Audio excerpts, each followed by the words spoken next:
आज से हम 11 का क्लास फिर शुरू कर रहे हैं। जहां तक हम पढ़ाए थे उसमें प्रॉब्लम बताए थे और बताते, लेकिन हम एक नए चैप्टर चालू करने जा रहे हैं 11 का, वो है वर्क पावर एंड एनर्जी। तो जो भी छूटा है धीरे धीरे हम अब बताना शुरू करेंगे। 11 12 दोनों साथ में पैरेलल लेके चलेंगे, 2 दिन ये 2 दिन ये। तो इस ढंग से आज आपको हम वर्क पावर एनर्जी बता रहे हैं। तो वर्क क्या होता है, तो देखिए वर्क क्या है। तो देखिए वर्क है क्या कि whenever a force is applied on a body, अगर फोर्स लगाते हैं बॉडी पर, whenever a force is applied on body, whenever a force is applied on body, there must be the displacement in the body. Displacement होना चाहिए body का। अगर displacement यहाँ आ गया, समझिए यहाँ फोर्स लगाए यहाँ आया, तो तब कह सकते हैं कि work has to be done, work हुआ। अगर डिस्प्लेसमेंट नहीं हुआ तो वर्क नहीं होगा। कहने का मतलब है कि अगर आप एक हैमर ले लीजिए और हैमर लेकर एक कील को इसमें ठोकते रहिए, और ठोकने के बाद अगर जड़ा भी अंदर नहीं जा रहा है, जड़ा भी अंदर नहीं जा रहा है, इसका मतलब कि आप वर्क नहीं किए। तो वर्क के लिए क्या कंडीशन हुआ कि force, if the force is applied on a body, there must be the displacement in the body. Body में डिस्प्लेसमेंट होना मस्ट है। अगर डिस्प्लेसमेंट नहीं हुआ तो वर्क नहीं हुआ। अब रही सवाल कि मान लीजिए कि फोर्स लगाए, तो वर्क है क्या, तो स्केलर क्वांटिटी है। देखिए वर्क जो है स्केलर क्वांटिटी है, स्केलर क्वांटिटी है। अब मान लीजिए फोर्स यहां लगाए, ठीक है, फोर्स यहां लगाए, ये एंगल थीटा है, तो डिस्प्लेसमेंट जो है बॉडी यहां चलाया। तो हम जानते हैं कि आप डॉट प्रोडक्ट पढ़े हैं कि A dot P equal to A B cos theta. तो यहाँ क्या हो जाएगा, वर्क इक्वल टू हो जाएगा एफ एस, यानी फोर्स इनटू डिस्प्लेसमेंट।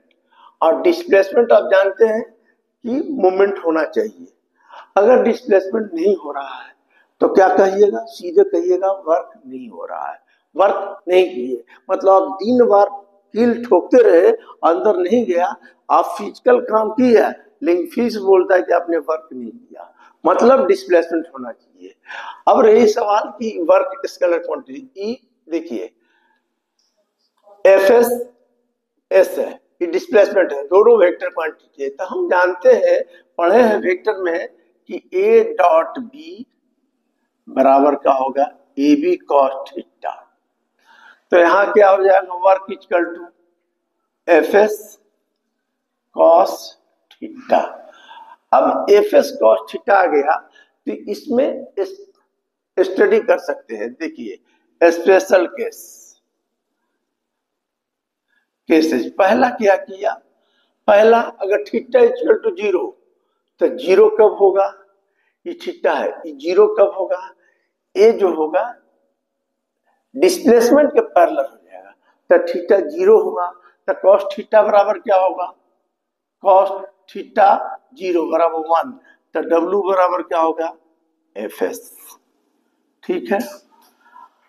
अब रही कि वर्क भी दो तरह का होता है, एक पॉजिटिव वर्क होता है, एक निगेटिव वर्क होता है। तो पॉजिटिव कब कहेंगे, अगर if the force is applied, force applied and displacement along the force applied, displacement हो रहा है along the force applied, that is a positive work. अब पॉजिटिव एक कब होगा, तो देखिए इस केस में हम अभी थीटा इक्वल टू 0 लिखे। अगर कोई बच्चा ऐसा कर दे, देखिए theta is less than 90 degree, ठीक है, theta is less than 90 degree. 90 degree क्या होता है, ये अगर देखिए ये फोर्स था, अब फोर्स ऐसे लग गया, ठीक है, तो वेट नीचे काम करेगा, तो यहां पर एंगल कितना बनेगा, 90 डिग्री। तो cos 90 क्या होगा, अगर तीसरा केस मान ले कि थीटा इक्वल टू 90 डिग्री, तो 90 डिग्री का cos 90 क्या होता है, cos 90 0, तो वर्क क्या हो गया, जीरो, वर्क जीरो होगा, मतलब परपेंडिकुलर हो गया तो जीरो होगा। अब आप बोल सकते हैं कि कूली जो है बक्सा जो उठाता है, कूली प्लेटफॉर्म पर, तो कूली जो बक्सा उठाता है उठाकर और ऐसे चलता है, तो ऐसे चलता है, तो ऐसे चलने का मतलब क्या होता है कि उसका एंगल क्या हो गया, हॉरिजॉन्टल के साथ उसका एंगल हो गया 90 डिग्री। तो 90 डिग्री हो जाएगा तो यहाँ बैठाओगे तो वर्क क्या हो जाएगा, जीरो। यानी कोई काम नहीं करता है, तो कोई काम नहीं करता है तो क्या करना चाहिए, उसको पैसा नहीं देना चाहिए। तो ऐसा तो होता नहीं है, पैसा तो हम लोग देते हैं लेकिन वर्क कुछ नहीं करता है। कूली जो है वर्क कुछ नहीं करता है, समझ गए। तो उस वो क्या करता है, वो फिजिकल वर्क करता है, शारीरिक मेहनत तो करता है लेकिन फिजिक्स बोलता है कि वर्क नहीं करता है। तो W इक्वल टू जीरो कब होगा, जब परपेंडिकुलर उठाएगा, समझे। तो ये चीज हो गया। अब हम बताएं आपको कि वर्क में पॉजिटिव वर्क कब होगा, अगर फोर्स लगाए इधर इसी डायरेक्शन में मूव कर रहा है तो पॉजिटिव हो गया, समझे। इधर करेगा, मान लीजिए तो इधर क्या होता है, तो आप जानते हैं कि देखिए अगर थीटा लेस देन जीरो हुआ तो क्या हो गया, acute angle. Theta greater then, देखिए थीटा ग्रेटर देन जीरो हो गया तो क्या होगा, zero. Theta greater than zero and less than 90 से कम रहेगा तो क्या होगा, सब पॉजिटिव होगा, लेकिन इधर आ जाएगा अगर theta greater than 90 degree, obtuse angle आ जाएगा। ऑप्टिज एंगल का मतलब क्या होता है, ग्रेटर देन 90, तो 90 इधर आएगा, तो इधर आएगा तो वर्क जो होगा निगेटिव होगा। तो वर्क से रिलेटेड ये चीज आपको जानना है, समझ गए। तो वर्क कोई भी पूछेगा तो वर्क क्या है, तो कह दिए whenever a force is applied on body there must be displacement. अगर डिस्प्लेसमेंट नहीं हो रहा है तो वर्क नहीं होगा। अच्छा, इसमें हम कंडीशन बता दीजिए। अब देखिए आपको बताते हैं कि एक होता है, देखिए इसमें जानना है आपको, देखिए एक होता है आपको कि वर्क, अभी तो बता दिए आपको, अभी आता है इसमें, देखिए एक आता है फोर्स, जो फोर्स भी आप जानते हैं। तो देखिए फोर्स क्या होता है, फोर्स फोर्स क्या है, external body which is try to change the positions of body, जो चेंज कर देता है उसको फोर्स कहते हैं। तो फोर्स में भी एक होता है conservative force, conservative conservative force, एक होता है नॉन कंजर्वेटिव फोर्स, ठीक है। तो आपको जो फोर्स होता है कंजर्वेटिव और नॉन कंजर्वेटिव होता है। तो कंजर्वेटिव कहाँ होता है, जैसे इलेक्ट्रोस्टैटिक फोर्स हो गया, ग्रेविटेशनल वर्क डन जो होता है, इलेक्ट्रोस्टैटिक ग्रेविटेशनल हो गया, ये इसमें होता है। नॉन कंजर्वेटिव फोर्स कहाँ लगता है, जैसे फ्रिक्शन, फ्रिक्शनल फोर्स जो होता है नॉन कंजर्वेटिव होता है। विस्कस फोर्स, विस्कस कहाँ लगता है, तो लिक्विड में लगता है, ये नॉन कंजर्वेटिव फोर्स होता है। अब रही सवाल कि अगर वर्क डन हम आपको निकालने के लिए फॉर्मूला बताए, अब वर्क डन ऐसा है, देखिए देखिए आपको वर्क डन बराबर क्या होता है, हम पहले बताए कि डी डब्ल्यू बराबर, मान लीजिए क्या होता है, फोर्स इनटू डिस्प्लेसमेंट, मान लीजिए डिस्प्लेसमेंट। अब वेरिएबल वर्क क्या होता है, the work done in variable force, work done in variable forces. देखिए वेरिएबल फोर्सेज में क्या हो गया, अगर if we plot a graph, अगर ग्राफ प्लॉट करते हैं, इधर एक्स ले लिया, इधर फोर्स लिया, ठीक है। हम पहले भी बता दिया आपको कि फोर्स वर्क बराबर क्या होता है, फोर्स इनटू डिस्प्लेसमेंट, ठीक है। तो हमने ग्राफ लिया ऐसा और ग्राफ आया ऐसा, वेरिएबल ग्राफ है। अब सोचिए कि एक्स है, ये फोर्स है, तो इस दूरी पर क्या हम मिला दिए, तो x1 यहां से मिला दिए तो क्या होगा x2। जो भी वर्क डन हुआ ये पोर्शन होगा, ठीक है। तो इसको लिखने के लिए हम लोग लिखते हैं क्या, कि देखिए इसको हम लोग लिखते हैं ऐसे, देखिए वर्क डन, तो डी इसको ऐसे भी कर सकते हैं, देखिए वर्क डन बराबर लिख दीजिए इसको डी डब्ल्यू रह दीजिए x1 to x2 f into d x, f into d x. x1 यहाँ पर इनिशियल मैंने लोअर लिमिट हो गया कि कहां से कहां तक गया, x2 यहाँ तक गया, मान लीजिए ये है ये बी है। तो इस केस में तो देखिए इसमें हम लोग क्या करते हैं कि f को बाहर निकाल लेते हैं, ठीक है। तो dx x1 माइनस x2, तो हम बताए थे आपको इंटीग्रेशन में कि dx का x होता है, तो इसको कर दीजिएगा तो क्या होगा force x minus x1 minus x2, तो अपर लिमिट बैठता है तो अपर लिमिट बैठा दिए x2 माइनस x1, ठीक है। तो ये हो गया आपका वर्क डन वेरिएबल के लिए, वेरिएबल के लिए वर्क डन ये निकल गया। अब रही जिस केस में निकालना होगा वर्क डन निकालने के लिए, तो आप ऐसे निकाल सकते हैं। अब मान लीजिए कि ऐसा रहे, देखिए अब मान लीजिए स्प्रिंग है, तो स्प्रिंग के केस में वर्क डन क्या होगा भाई, तो स्प्रिंग के केस में देखिए स्प्रिंग के केस में वर्क डन क्या होगा, मान लीजिए ये स्प्रिंग है, स्प्रिंग है, ये ब्लॉक है, इस पर फोर्स लगाए, ठीक है। तो ये क्या हो गया, तो ऐसा स्प्रिंग कांस्टेंट में है कि if the force is applied, तो फोर्स लगाइएगा, जितने खींचिएगा उतने वो खिंचाएगा, और जो खींचेंगे इधर तो एक रिस्टोरिंग फोर्स काम करता है, वो फोर्स इधर काम करेगा। तो यहां पर कह सकते हैं कि अप्लाइड जो फोर्स होगा वो डायरेक्टली प्रोपोर्शनल टू एलोंगेशन होगा, यानी चेंज इन लेंथ होगा।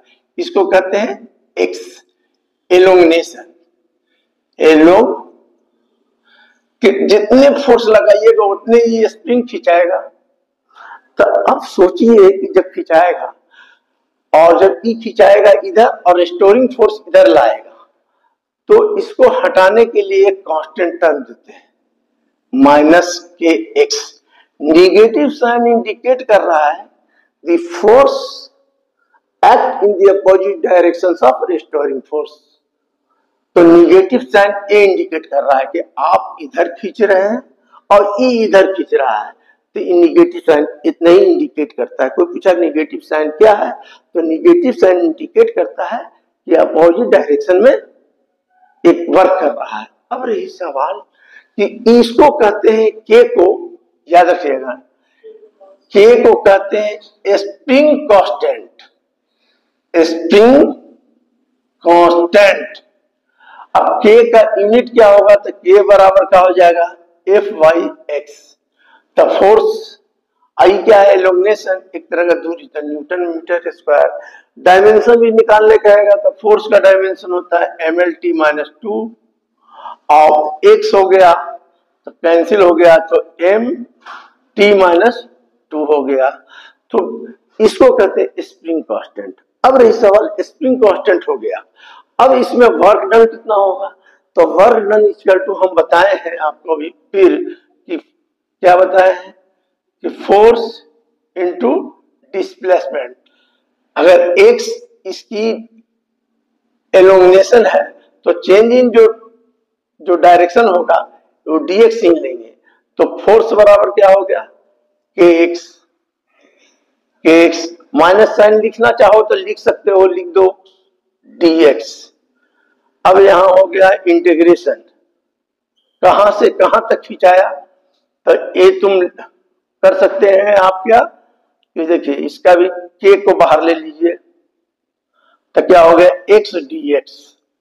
ठीक है, अगर आपने एलोंगनेशन ले लिया आपने कि मान लीजिए कि x1 ले लिए x1 और ये पोजीशन खिंचा के कहां आया, यहां आ गया, तो x2, तो लिमिट भी बदल सकते हैं, हम लिमिट नहीं बदल रहे हैं, हम सीधे बता रहे हैं कि स्प्रिंग माने वर्क डन इन स्प्रिंग कांस्टेंट में वर्क डन क्या होगा। तो देखिए माइनस के तो हो गया, तो हम आपको ये भी बताए हैं कैलकुलस में कि x to the power n dx रहेगा, तो इसका इंटीग्रेशन होता है n+1 बाई n+1, इसका पावर 8 है, तो क्या हो जाएगा इसका माइनस के x²/2 करके देख लीजिए, इसका पावर 1 है तो 1+1 और नीचे 2, तो क्या हो गया वर्क डन क्या हो गया, माइनस साइन तो इंडिकेट कर रहा है खाली वो चीज, तो W बराबर क्या हो जाएगा हाफ के x²। कोई पूछेगा स्प्रिंग कांस्टेंट में वर्क डन क्या होगा, तो ये लगा दीजिएगा स्प्रिंग के केस में। अब स्प्रिंग के केस में आपका ये हो गया, अगर यही लिक्विड और गैस पढ़ेंगे तो उस केस में वर्क डन क्या होगा, तो देखिए हमको याद है वो आगे पढ़ेंगे हम विस्कोसिटी फ्लूइड मैकेनिक्स इस समय पढ़ेंगे, तो वर्क डन क्या होता है, तो देखिए उसका उस केस में क्या होगा, तो देखिए वर्क डन बराबर क्या होगा force into displacement, force into displacement work done होता है। लेकिन इन केस ऑफ लिक्विड, देखिए इन केस ऑफ लिक्विड या फ्लूइड रहेगा, फ्लूइड के केस में क्या होगा, तो वहां फोर्स नहीं लगेगा, कांस्टेंट वहां क्या लगेगा, तो देखिए फट से वहां लगेगा कि प्रेशर, प्रेशर बराबर क्या होता है फोर्स पर एरिया, तो ये बराबर क्या हो गया P इंटू ए, तो क्या लिख दिए P इंटू ए। आई क्या है प्रेशर लग रहा है, तो प्रेशर लग रहा है तो मूवमेंट होगा, मूवमेंट होगा तो डिस्प्लेसमेंट होगा, तो डिस्प्लेसमेंट को लिख दिए dx। आप जानते हैं एरिया का डायमेंशन क्या होता है l² और x का डायमेंशन क्या होगा l, तो ये पूरा क्या होगा P into L cube, L cube किसका, तो l तो लेंथ नहीं होता है, गैस और लिक्विड है, तो P इंटू वॉल्यूम, वॉल्यूम को कहते हैं एल क्यूब, तो चेंज इन वॉल्यूम को क्या लिखते हैं एल क्यूब लिख सकते हैं, तो P इंटू डीवी, यानी वर्क डन बराबर गैस और लिक्विड जब भी रहेगा तो P इंटू डीवी होता है, माने गैस रहेगा तो work done equal to P into d v होगा। अब इस इतना वर्क डन में हर चीज में हम बता दिए। अगर मान लीजिए कि आपको इलास्टिसिटी रहा, इलास्टिसिटी, तो इलास्टिसिटी क्या होता है, तो elasticity is the property of body by virtue of which a body tends to regain original shape and size after removal of force, तो उस केस में भी निकलेगा तो वर्क डन निकल जाएगा। तो अब ये वर्क डन समझ में आया कि नहीं, तो वर्क डन पॉजिटिव भी होता है और निगेटिव भी होता है, अगर एलोंग दी डायरेक्शन फोर्स लगाए तो पॉजिटिव होगा और उसके अपोजिट लगा दिए तो निगेटिव होगा। ठीक, अब हम बताते हैं आपको इसमें एनर्जी, वर्क पावर एनर्जी, तो एनर्जी बताते हैं।